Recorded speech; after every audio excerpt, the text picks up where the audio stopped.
I know it's been a while. I wanted to wait until I had substantial change. I didn't want to just, you know, turn it into like a vlog series. But I've been in braces for almost a year. Next month it'll be a year, and they're they're really very different from when I first started, and I notice incredible changes. It still isn't entirely lined up in this area. There's still some more that needs to move. Uh, but for the first time in my life, I have a perfect arch on top, and there's no more crowding. I had my spacer in. God, I don't even know. The expanding didn't take that long, but because I did have a good amount of problems that came with mine, it was in a little bit longer. Um, as of right now, I think really all I have to do now is just continue to align, and I have a little bit of bite issues. But I apologize for, I guess, taking so long. I've been asked a couple times to, I guess, show the results, and I didn't really want to show when it was really funky still because I had this massive gap on my side. I avoided public and people for months. I wouldn't even go out because it was kind of awkward being, I knew I was going to have a gap, but I didn't realize how awkward it was going to feel to actually be walking around with a massive gap in between my teeth. And as far as the tooth that was behind my other teeth, it pulled forward remarkably quickly. Once the space was there for it and my orthodontist put a bracket on it and added the wire, by my next visit, it was already in place. All I had to do then was wait for them to kind of align it, I guess, and that's still where we're at. Um, yeah, I wanted to keep it short and sweet because really all that matters is the end result.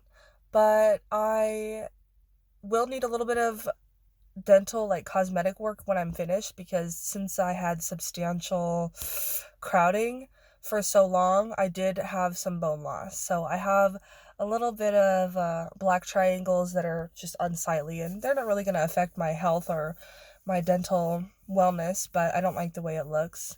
And also because this tooth was behind the other ones for so long, it's more rounded around the edges, and I don't like how it looks, so I'm gonna have that, I guess, capped. But that's it, and that's my journey.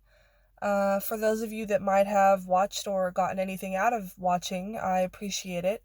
It's weird putting yourself out there like this, but I was really afraid when I started my research for the Marpe, and I was trying to find people that had done the micro palette or the micro in I can't even remember the words right now.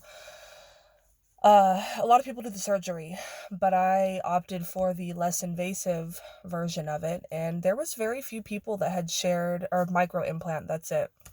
I was really nervous because there wasn't a lot of people who shared their story, and if you're anything like me, I wanted to see a dozen videos of other people doing it before I did it to myself, so kind of went in blind, not really knowing what to expect, and I wanted to share my story just in case it helped anybody. I'm getting over a cold, so excuse my voice. Anyway, thank you for watching. Those of you who have commented, I didn't expect anyone to really say anything, and if anybody did say anything, I expected it to be like, you suck, go away, because that's how YouTube can be. But for those of you that watched, for those of you that have commented, for those of you that have asked, it was 100% worth it. I would do it again in a heartbeat, and that's with all of the complications that I had. If you don't have complications, I cannot even begin to tell you how life-changing it has been for me. I smile confidently for the first time in my entire life, so you really can't put a price on that, but, well, I mean, you can, but it's worth it. So yeah, worth it. It was a wonderful experience. It hurt, but it was worth it. And thanks for watching me go through it.